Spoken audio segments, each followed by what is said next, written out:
18살 이모양, 한 아이돌 그룹 멤버를 1년 넘게 좋아했습니다.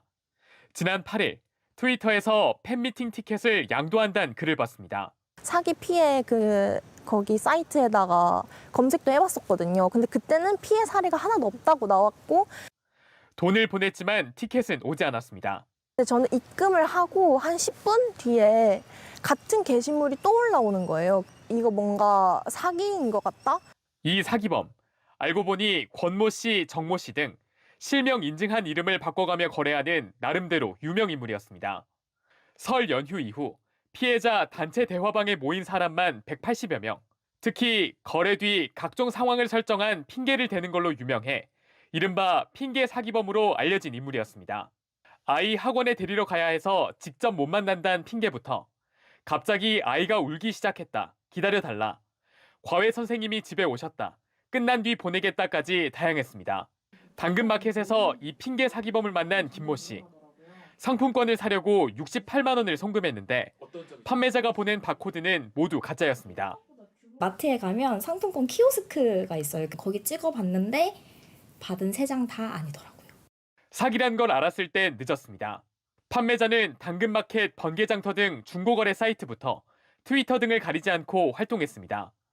사기 거래 물품은 콘서트 티켓, 상품권, 전자제품 등 다양했습니다. 하지만 동일한 건 이 핑계였습니다.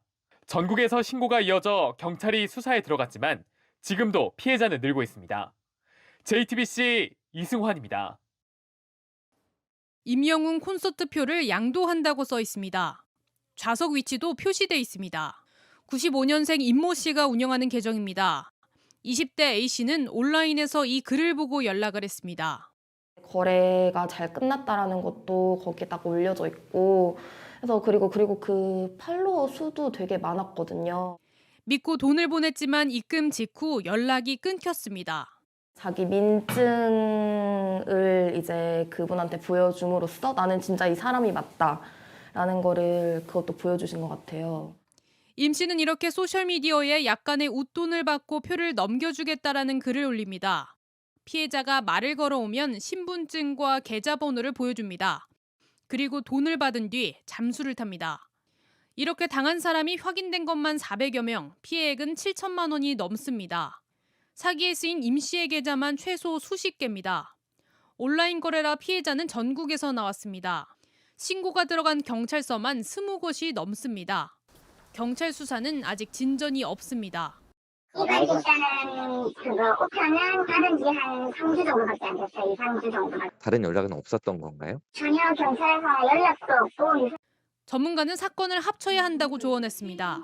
개개의 경찰서에서 이거를 별도로 진행을 할 경우에 좀 지체되는 경향이 있어서 경찰 수사가 늦어지는 사이 임 씨의 계정은 지금도 온라인에서 피해자를 찾고 있습니다. JTBC 최연수입니다.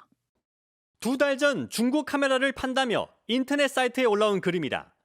대학생 황모 씨는 이 글을 보고 판매자 계좌로 185만 원을 입금했습니다. 하지만 카메라를 받지 못했고 판매자는 잠적했습니다. 이게 전부 카메라 거래 내역이라서 제가 믿고 했었고 사기 내역이 하나도 없었고 정말 깨끗했어요. 며칠 뒤 또 다른 피해자가 나왔습니다.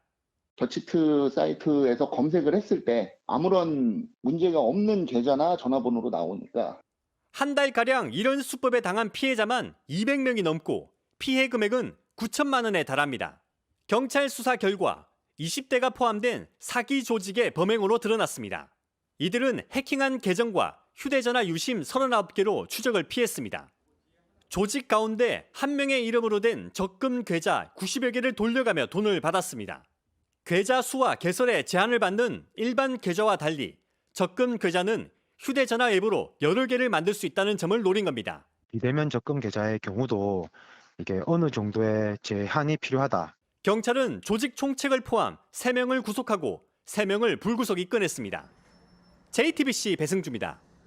아무리 조심해도 어쨌든 위험이 도사리고 있는 상황인데 중고거래 사기 당했을 때는 당장 어떻게 해야 됩니까? 이게 사실 보이스피싱에 비해서는 금액이 소액인 경우가 많아가지고 좀 아깝긴 하지만 아유 뭐 어쩔 수 없지 이러면서 넘기는 뭐 분들. 신고하고 언제 막 경찰서 가고 해. 맞아요. 막 이런 생각 들죠. 근데 오히려 사기꾼들은 이걸 노리고 반복적으로 똑같은 패턴으로 사기를 치는 거라고 아하. 하더라고요. 그래서 우리는 반드시 신고를 통해서 이런 사기범들을 잡아야만 합니다. 네. 이 신고를 통해 가지고 사기꾼들에게 등기로 고소장을 발송을 하면요, 우리가 몇 가지 증거를 제출을 해야 되는데요. 뭐 예를 들어서 입금한 내역, 그리고 그 사람이랑 채팅한 내용이 있을 거잖아요. 그리고 신분증 이런 것들을 증거로 제출하게 되니까요. 네. 중고거래 사이트 혹은 기타의 메신저를 통해 가지고 주고받은 내용 반드시 이 사건이 해결될 때까지는 결코 지워서는 안 되겠습니다. 네, 사실 조금 너무 불신의 사회 같긴 하지만 거래가 완전히 종료될 때까지는 캡처 같은 거 다 유지해 놓는 게 좋다는 네. 생각이 듭니다.